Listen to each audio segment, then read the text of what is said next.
প্রায় ৩ দশক পর ডাকসু নির্বাচনের ভোট কাল, সব প্রস্তুতি সম্পন্ন, হলগুলোতে পৌঁছে গেছে সরঞ্জাম। নির্বাচনটা যেন ভালো হয় সেটাই আমরা সবাই চাই, যেন সুষ্ঠু হয়। নানাবিধ সমস্যা রয়েছে, এই সমস্যাগুলো নিরসনের জন্য আমরা যোগ্য প্রার্থীকেই চাচ্ছি। যত ধরনের লজিস্টিক এবং আধার সাপোর্ট আছে সেটি সম্পন্ন হয়েছে। ভোটের সময় বাড়ানোর দাবিতে বিভিন্ন সংগঠনের উপাচার্যের কার্যালয় ঘেরাও।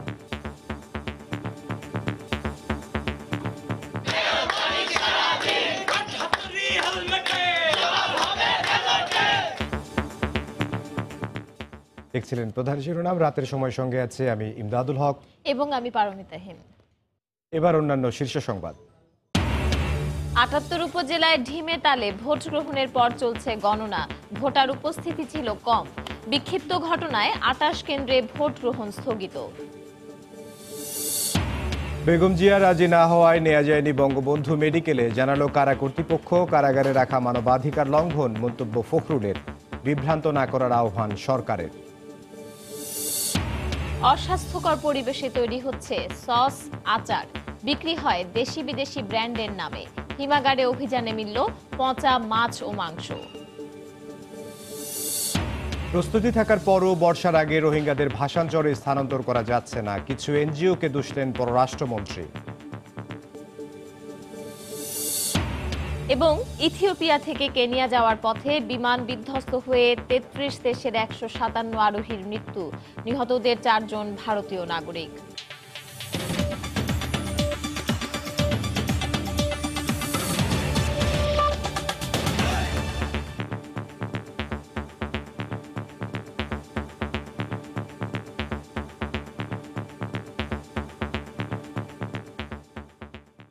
প্রায় ৩ দশক পর হতে যাওয়া ডাকসু ও হল সংসদ নির্বাচনের জন্য প্রস্তুত ঢাকা বিশ্ববিদ্যালয়। আগামীকাল সকাল ৮টা থেকে দুপুর ২টা পর্যন্ত চলবে ভোট গ্রহণ। সুষ্ঠু ও গ্রহণযোগ্য নির্বাচনের প্রতিশ্রুতি দিয়েছে বিশ্ববিদ্যালয় কর্তৃপক্ষ। এদিকে নিজেদের ভোটাধিকার প্রয়োগ করতে মুখিয়ে আছেন শিক্ষার্থীরা। রোববার বিকেলের মধ্যেই প্রত্যেক হলে পৌঁছে দেওয়া হয় ব্যালট বক্স, ব্যালট পেপার সহ নির্বাচনের সব সরঞ্জাম। হলগুলোতে বিশাল জায়গা জুড়ে তৈরি করা হয়েছে বুথ। বিশেষভাবে সক্ষম ভোটারদের জন্য রাখা হয়েছে আলাদা বুথ। একজন শিক্ষার্থী ডাকসুতে 25টি এবং হল সংসদে 13টি ভোট দিতে পারবেন। কি প্রক্রিয়ায় ভোট দিতে হবে তা ব্যাখ্যা করলেন মহসিন হলের প্রাধ্যক্ষ। ডাকসুর জন্য আমরা 3টি ব্যালট পেপার দিব, যেহেতু আমাদের অনেক প্রার্থীর সংখ্যা অনেক বেশি। আর হল সংসদের জন্য একটি ব্যালট পেপার দেবো। আমাদের 6টা থেকে 2টা পর্যন্ত একটানা ভোট চলবে। এর মধ্যে আমাদের প্রিমিজের ভিতরে যদি 2টার পরেও যদি আমাদের কোনো ভোটার থাকে, আমরা তাদেরও ভোট গ্রহণ করবো। সেটা যদি রাত্রে 8টাও বাজে 10টাও বাজে, আমরা একটানা ভোট চালিয়ে যাব। সন্ধ্যা 6টা থেকে বহিরাগত প্রবেশে নিষেধাজ্ঞা শুরু হয়েছে। যান চলাচলও নিয়ন্ত্রণ করছে বিশ্ববিদ্যালয় প্রক্টোরিয়াল টিম। সঙ্গে আছে আইন শৃঙ্খলা বাহিনীর সদস্যরাও। সতর্ক করছি, ঢাকা বিশ্ববিদ্যালয়ে কালকে কেউ যদি কোনো ধরনের শক্তি প্রদর্শন কিংবা এই শৃঙ্খলাকে অবনতি করার চেষ্টা করে, বিশ্ববিদ্যালয় কর্তৃপক্ষ, নিরাপত্তা বাহিনী, অল ইন্টেলিজেন্স কাজ করছে। আমরাও ডাকসু নির্বাচনকে সুন্দর করার জন্য যে ধরনের পদক্ষেপ আমরা নেব। এদিকে নির্বাচন ঘিরে আগ্রহের কমতি নেই ভোটারদের মাঝে। আবাসন সংকট, সুপেয় পানির সংকট, মানসম্মত খাবারের সংকট এবং আশেপাশের বিভিন্ন আরও নানাবিধ সমস্যা রয়েছে, এই সমস্যাগুলো নিরসনের জন্য আমরা যোগ্য প্রার্থীকেই চাচ্ছি। নির্বাচনটা যেন ভালো হয় সেটাই আমরা সবাই চাই, যেন সুষ্ঠু হয়। প্রত্যেকটা বিশ্ববিদ্যালয়ে যদি ছাত্র সংসদ নির্বাচনটা হয়, তবে আমরা যেটা দেখতে পারবো যে ছাত্রদের দাবি দাওয়াগুলো আরও বেশি হচ্ছে, তখন বিশ্ববিদ্যালয় কর্তৃপক্ষের কাছে পৌঁছবে এবং প্রত্যেকটা বিশ্ববিদ্যালয় আরও বেশি ছাত্রবান্ধব হয়ে উঠবে। প্রত্যেকটা বিশ্ববিদ্যালয়ে কিছু না কিছু সমস্যা থেকে যায়, যেগুলা মানে স্টুডেন্ট ইউনিয়ন থাকলে সেগুলো সলভ করা পসিবল। ভোট গ্রহণ শেষ হলে ওএমআর পদ্ধতিতে গণনা করে দ্রুত সময়ের মধ্যে ফল ঘোষণা করতে চায় বিশ্ববিদ্যালয় প্রশাসন। ইকরাম হোসাইন, সময় সংবাদ, ঢাকা। এই মুহূর্তে ঢাকা বিশ্ববিদ্যালয় ক্যাম্পাসে আছেন রিপোর্টার ইকরাম হোসাইন, সরাসরি চলে যাচ্ছি তার কাছে। ইকরাম। ইমদাদ, আমি এই মুহূর্তে আছি ঢাকা বিশ্ববিদ্যালয়ের টিএসসি এলাকায়। চমৎকার একটা পরিবেশ দেখতে পাচ্ছি, বাতাস বইছে, শিক্ষার্থীরা আড্ডা দিচ্ছেন, বাদাম খাচ্ছেন।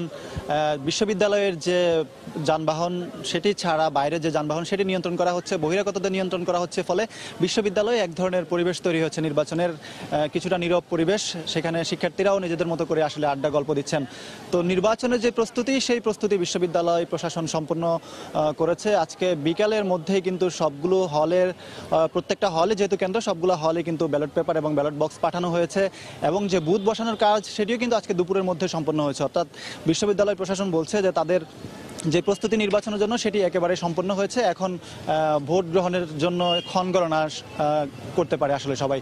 সেক্ষেত্রে বিশ্ববিদ্যালয়ের শিক্ষার্থীরাও অধীর আগ্রহ অপেক্ষা করছেন, যেহেতু 28 বছর পর ডাকসু নির্বাচন অনুষ্ঠিত হচ্ছে, তারা তাদের ভোটাধিকার প্রয়োগ করবেন। আপনি জানেন যে ঢাকা বিশ্ববিদ্যালয় পূর্ণাঙ্গ আবাসিক নয়, ফলে ঢাকা বিশ্ববিদ্যালয়ের বাইরেও কিন্তু হলগুলোর বাইরেও কিন্তু প্রায় 21,000 শিক্ষার্থী আছে। আগামীকাল বাস সার্ভিসগুলো চালু থাকবে, তারা বিশ্ববিদ্যালয়ের বাইরে থেকে এসে নির্ধারিত যে হল, সেই হলে তাদেরকে ভোট দিতে হবে। আর এখানকার যারা শিক্ষার্থী আছেন হলগুলোতে, তাদের মধ্যেও কিন্তু এক ধরনের উৎসব মুখর পরিবেশ বিরাজ করছে। যেহেতু 28 বছর পর ডাকসু নির্বাচন অনুষ্ঠিত হচ্ছে, তারা তাদের পছন্দের প্রার্থীকে ভোট দিতে চান। আমরা দেখছি যে ক্যাম্পাসে সন্ধ্যার পর থেকে মাইকিং করা হয়েছে যাতে বহিরাগতরা না থাকে।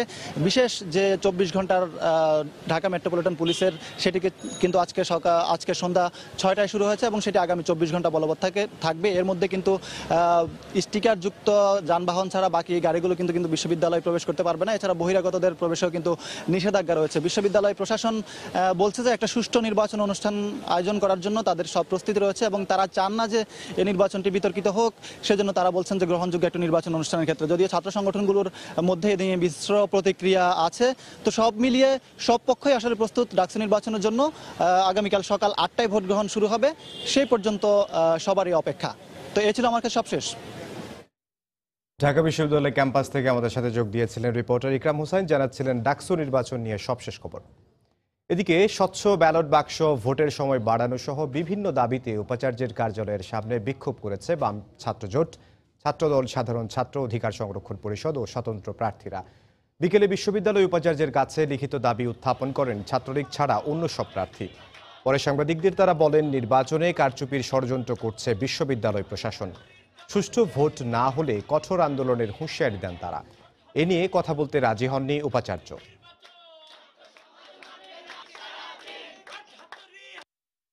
প্রশাসন যে ধরনের পদ্ধতিতে এগোচ্ছে, যে ধরনের নির্বাচন আয়োজন করতে যাচ্ছে, সেখানে ভোটারদের মধ্যে এখন পর্যন্ত ভয় শঙ্কা কোনোটাই কাটেনি। ভোট গ্রহণের সময় আরো 4 ঘন্টা বাড়াতে হবে। নির্বাচনী এলাকা ও ভোট কেন্দ্রের সকল তথ্য সংগ্রহের অবাধ সুযোগ তৈরি করতে হবে। ভোট কেন্দ্রে ভোটারদের আসতে নিরুৎসাহিত প্রদানকারী ব্যক্তিদের বিরুদ্ধে প্রশাসনিক ব্যবস্থা গ্রহণ করতে হবে। নির্বাচনে যদি একটি ছাত্র ভোট দিতে তাদের কোনো সমস্যা হয় বা একটি ভোটও যদি আগের রাতে দেয়া হয়, এইটা আমরা সবাই মিলে একত্রিতভাবে রুখে দাঁড়াবো। উপজেলা নির্বাচনের প্রথম দফায় ৭৮ উপজেলায় ভোট গ্রহণ শেষে চলছে গণনা।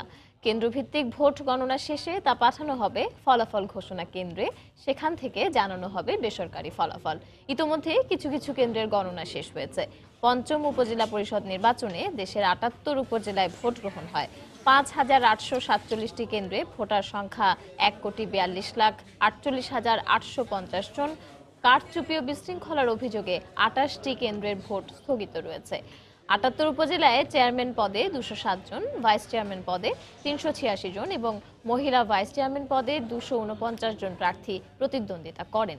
এরই মধ্যে বিনা প্রতিদ্বন্দ্বিতায় চেয়ারম্যান পদে ১৯ জন, ভাইস চেয়ারম্যান পদে ৬ জন এবং মহিলা ভাইস চেয়ারম্যান পদে ৭ জন নির্বাচিত হয়েছেন। এর আগে সকাল ৮টায় শুরু হওয়া ভোট গ্রহণ চলে বিকেল ৪টা পর্যন্ত। বড় ধরনের বিশৃঙ্খলা ছাড়াই ঢিমে তালে শেষ হয় ভোট গ্রহণ। তবে নির্বাচনে ভোটার উপস্থিতি ছিল কম। রিপোর্টার ও জেলা প্রতিনিধিদের পাঠানো তথ্য ও ছবি নিয়ে রিপোর্ট। রোববার সকাল ৮টায় দেশের ৭৮টি উপজেলায় ৫,৮৪৭টি কেন্দ্রে একযোগে শুরু হয় পঞ্চম উপজেলা পরিষদ নির্বাচনের প্রথম ধাপের ভোট গ্রহণ। চলে বিকেল ৪টা পর্যন্ত। কুড়িগ্রামে বেলা বাড়ার পরেও সদর উপজেলার বেশ কয়েকটি কেন্দ্র ঘুরে ভোটারদের তেমন উপস্থিতি লক্ষ্য করা যায়নি। জেলার ৮টি উপজেলায় ৬৬১টি কেন্দ্রে অনুষ্ঠিত হয় ভোট গ্রহণ। সিরাজগঞ্জে শেষ মুহূর্তে উল্লাপাড়া উপজেলার নির্বাচন স্থগিত হলেও ৭টি উপজেলার ৭৪৬টি কেন্দ্রে চলে ভোট গ্রহণ। কারচুপির অভিযোগে স্থগিত করা হয় সদর উপজেলার একটি কেন্দ্রের ভোট। দায়িত্বে অবহেলার অভিযোগে আটক করা হয় প্রিজাইডিং কর্মকর্তা সহ ৩ জনকে। রোববার সকালে রাজশাহীতে ভোটার উপস্থিতি কিছুটা কম থাকলেও বেলা বাড়ার সঙ্গে সঙ্গে ভোট কেন্দ্রগুলো সরব হতে থাকে। কোথাও কোনো বিশৃঙ্খলার খবর পাওয়া যায়নি। নির্বিঘ্ন ভোট গ্রহণে ৮ উপজেলায় সতর্ক ছিল আইনশৃঙ্খলা বাহিনী। সুনামগঞ্জে তাহিরপুর উপজেলার দিন্নাখুলি সরকারি প্রাথমিক বিদ্যালয় কেন্দ্রে ব্যালট বাক্স ছিনতাইকে কেন্দ্র করে দুপক্ষের সংঘর্ষ হয়েছে। এতে অন্তত 7 জন আহত হয়েছেন। সকালে কম থাকলেও হবিগঞ্জে দুপুরের পর ভোটারদের উপস্থিতি ছিল চোখে পড়ার মতো। অপ্রীতিকর পরিস্থিতি মোকাবিলায় আইন শৃঙ্খলা রক্ষা বাহিনীর পাশাপাশি নিয়োজিত ছিলেন 8 জন নির্বাহী ম্যাজিস্ট্রেট। এছাড়া নীলফামারী, নাটোর, জামালপুর, জয়পুরহাট, পঞ্চগড় ও নেত্রকোনা জেলার 34টি উপজেলায় শান্তিপূর্ণভাবে শেষ হয়েছে ভোট গ্রহণ। মহিউদ্দিন মধু, সময় সংবাদ। এদিকে প্রথম ধাপের উপজেলা নির্বাচনে ভোটার উপস্থিতি নিয়ে সন্তোষ প্রকাশ করেছে নির্বাচন কমিশন। বিকেলে ইসি সচিবালয়ে ভোট গ্রহণ পরবর্তী সংবাদ সম্মেলনে কমিশন সচিব হেলালুদ্দিন আহমদ বলেন, অনিয়মের কারণে 28 কেন্দ্রের ভোট স্থগিত করা হয়েছে। 78টি উপজেলার মধ্যে 5847টি কেন্দ্রে এই নির্বাচন অনুষ্ঠিত হয়েছে। তার মধ্যে 28টি কেন্দ্রে বিভিন্ন অনিয়মের কারণে কেন্দ্রগুলো বাতিল করা হয়েছে। ভোটারদের উপস্থিতির ব্যাপারে আমরা যতটুকু জেনেছি যে মোটামুটি সন্তোষজনক এবং শতকরা হারগুলো কিন্তু আমাদের কাছে এখনো সেভাবে তথ্যটা আসেনি। রাতের সময় আরো থাকছে। টাঙ্গাইলে মৌলানা ভাসানী বিজ্ঞান ও প্রযুক্তি বিশ্ববিদ্যালয়ে র্যাগিংয়ের ঘটনায় ছাত্রলীগ নেতা সহ 6 জন বহিষ্কার।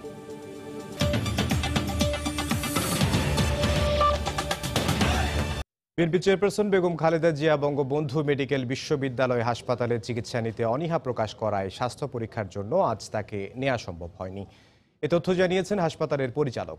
বিএনপিপন্থী চিকিৎসক সংগঠন ড্যাবের নেতারা জানিয়েছেন, বেগম জিয়া ইউনাইটেড হাসপাতালে চিকিৎসা নিতে ইচ্ছুক। চিকিৎসার জন্য বিএনপি চেয়ারপারসন বেগম খালেদা জিয়াকে আনার জন্য রোববার সকাল থেকে নিরাপত্তা জোরদার করা হয় নাজিমউদ্দিন রোডের পুরাতন কারাগার এলাকায়। প্রস্তুতি নেয় কারা কর্তৃপক্ষ। একই রকম নিরাপত্তা ব্যবস্থা ছিল বঙ্গবন্ধু শেখ মুজিব মেডিকেল বিশ্ববিদ্যালয় হাসপাতাল ঘিরে। কেবিন ব্লকের 622 নম্বর কক্ষটি প্রস্তুত করা হয় বেগম জিয়ার জন্য, কিন্তু বেলা 1টার কিছু আগে প্রত্যাহার করে নেওয়া হয় হাসপাতাল ঘিরে বাড়তি নিরাপত্তা। গণমাধ্যমের সঙ্গে কথা বলেন হাসপাতালের পরিচালক, জানান আসছেন না বেগম জিয়া। বেগম খালেদা জিয়ার এখানে আসার কথা ছিল, তো উনি আজকে আসবেন না।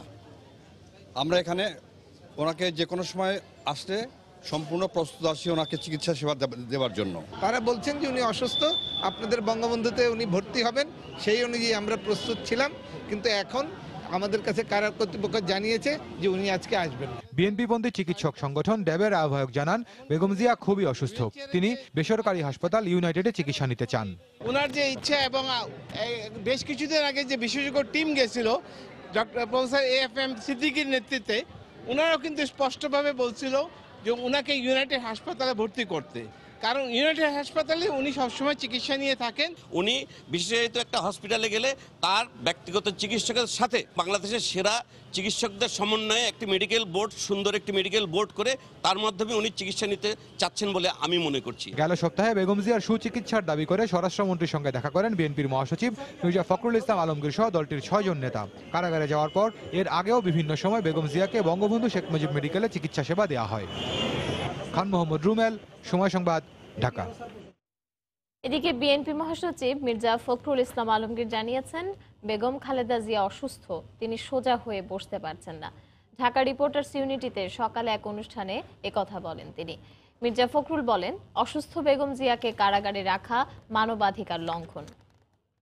দেশনেত্রী বেগম খালেদা জিয়া কারাগারে অত্যন্ত অসুস্থ। তিনি এত অসুস্থ যে তিনি এখন সোজা হয়ে বসতে পারেন না, তাকে আলাদা সাহায্যকারী দরকার হয় যারা তাকে বিছানা থেকে তুলতে হয়।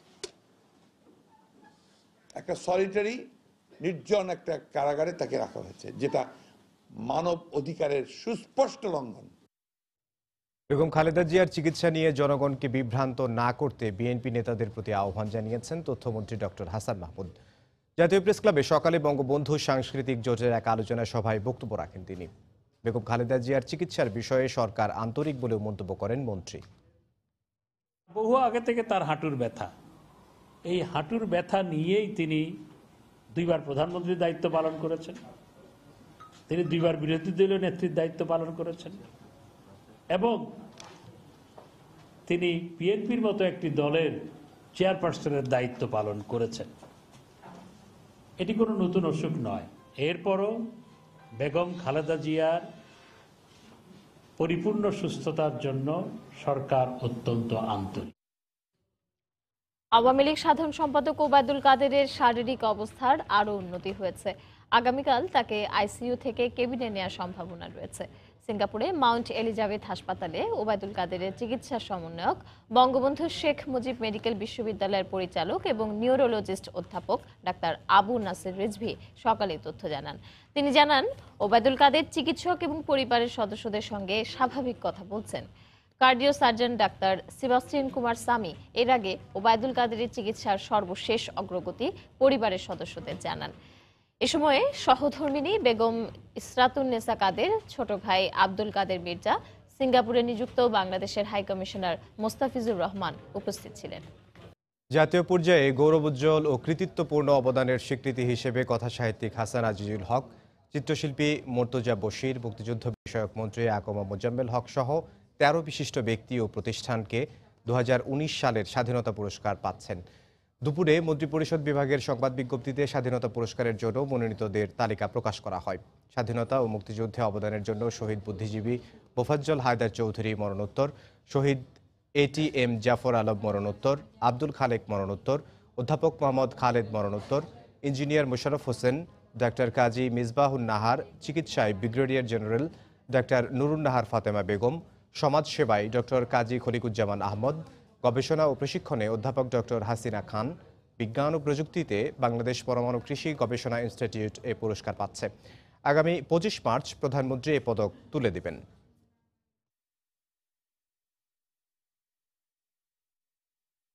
প্রধানমন্ত্রী শেখ হাসিনার উপস্থিতিতে নৌবাহিনীর প্রধান অ্যাডমিরাল আওরঙ্গজেব চৌধুরীকে অ্যাডমিরাল র্যাঙ্ক ব্যাজ পরিয়ে দিয়েছেন সেনাবাহিনীর প্রধান জেনারেল আজিজ আহমেদ এবং বিমান বাহিনীর প্রধান এয়ার মার্শাল মাসিহুজ্জামান শেরনিয়াবাদ। সকালে প্রধানমন্ত্রীর কার্যালয়ে তাকে এই ব্যাজ পরানো হয়। প্রধানমন্ত্রীকে ফুল দিয়ে শুভেচ্ছা জানান নৌবাহিনীর প্রধান অ্যাডমিরাল আওরঙ্গজেব চৌধুরী। প্রধানমন্ত্রী শেখ হাসিনা তার সাফল্য কামনা করে দেশপ্রেমে উদ্বুদ্ধ হয়ে নৌবাহিনীকে আরও এগিয়ে নিয়ে যেতে কাজ করার নির্দেশ দেন। অনুষ্ঠানে প্রধানমন্ত্রীর নিরাপত্তা উপদেষ্টা মেজর জেনারেল অবসরপ্রাপ্ত তারিক আহমেদ সিদ্দিক সহ প্রধানমন্ত্রীর কার্যালয়ের ঊর্ধ্বতন কর্মকর্তারা উপস্থিত ছিলেন।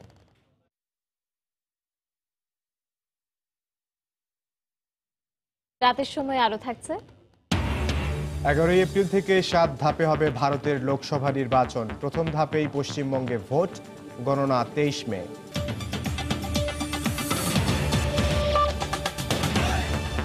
সব প্রস্তুতির পরেও এনজিওগুলোর অসহযোগিতায় বর্ষার আগে রোহিঙ্গাদের ভাসানচরে স্থানান্তর করা যাচ্ছে না। সকালে রাজধানীতে এক অনুষ্ঠানে কথা জানান পররাষ্ট্রমন্ত্রী AK আব্দুল মোমেন। রোহিঙ্গাদের নিজ দেশে নিরাপদ প্রত্যাবাসনের ব্যাপারে দৃঢ় প্রত্যয় ব্যক্ত করেন তিনি। মিয়ানমার সেনাবাহিনীর বিচারের বিষয়ে আন্তর্জাতিক অপরাধ আদালত ICC-কে সহায়তা দেওয়ার কথাও জানান পররাষ্ট্রমন্ত্রী।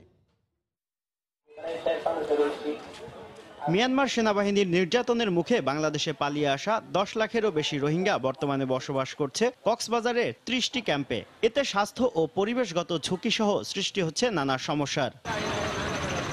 এ অবস্থায় রোহিঙ্গাদের জন্য নোয়াখালীর ভাসানচরে প্রায় ১০,০০০ একর জায়গায় আবাসনের কাজ করছে সরকার। প্রায় ১ লাখ রোহিঙ্গার বসবাসের জন্য নির্মাণ করা হয়েছে ১,৪৪০টি টিন শেড পাকা ঘর।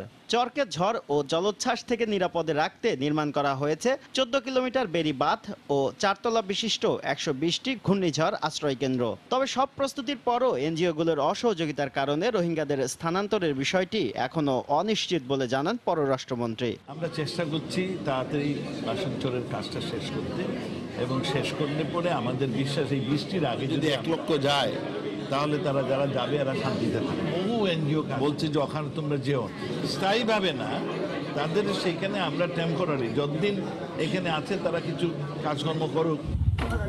রোহিঙ্গাদের বিরুদ্ধে মিয়ানমার সেনাবাহিনীর গণহত্যার বিষয়টি তদন্ত করতে বর্তমানে বাংলাদেশে অবস্থান করছে ICCর প্রতিনিধি দল।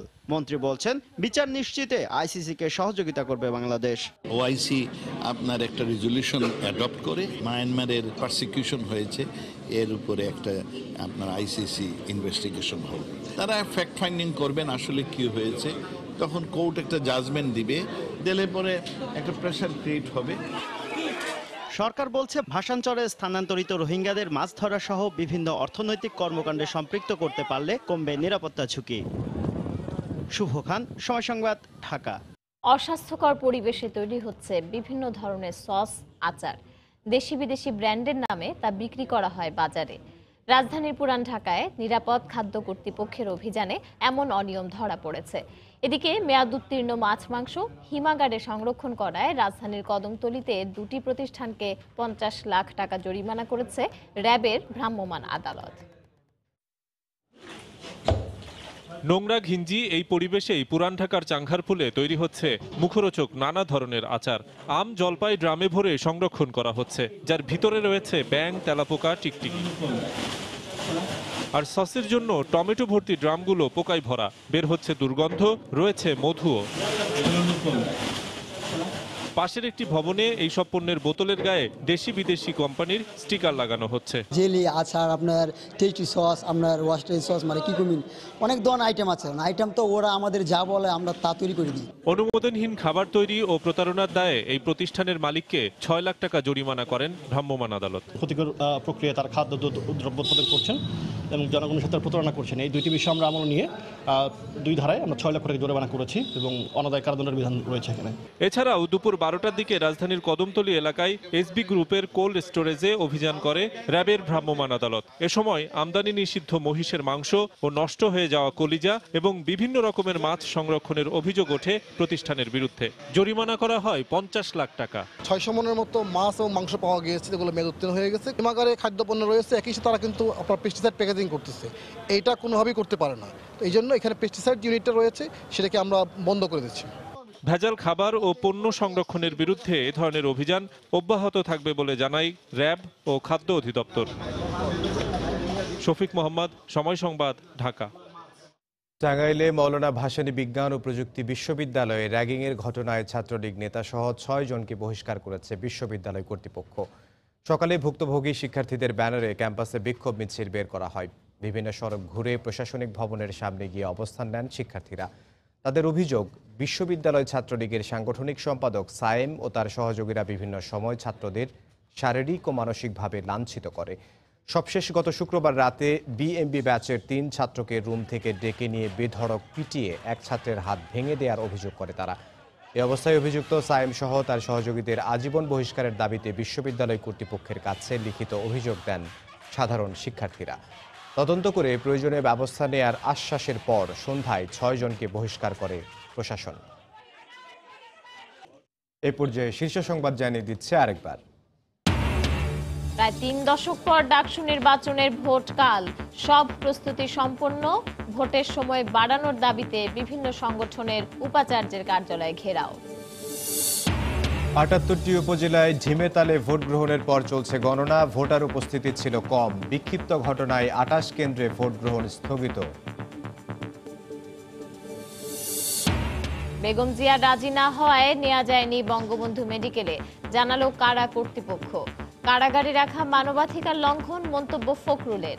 বিভ্রান্ত না করার আহ্বান সরকারের। অস্বাস্থ্যকর পরিবেশে তৈরি হচ্ছে সস, আচার। বিক্রি হয় দেশি বিদেশি ব্র্যান্ডের নামে। হিমাগারে অভিযানে মিলল পচা মাছ ও মাংস। এবং প্রস্তুতি থাকার পরও বর্ষার আগে রোহিঙ্গাদের ভাষাঞ্চলে স্থানান্তর করা যাচ্ছে না, কিছু এনজিওকে দুষলেন পররাষ্ট্রমন্ত্রী। এই ছিল রাতের সময়। আপনার মোবাইলে সময় সংবাদ দেখতেও সব খবর পেতে ডাউনলোড করুন সময় অ্যাপ। সঙ্গে থাকুন সময়ে।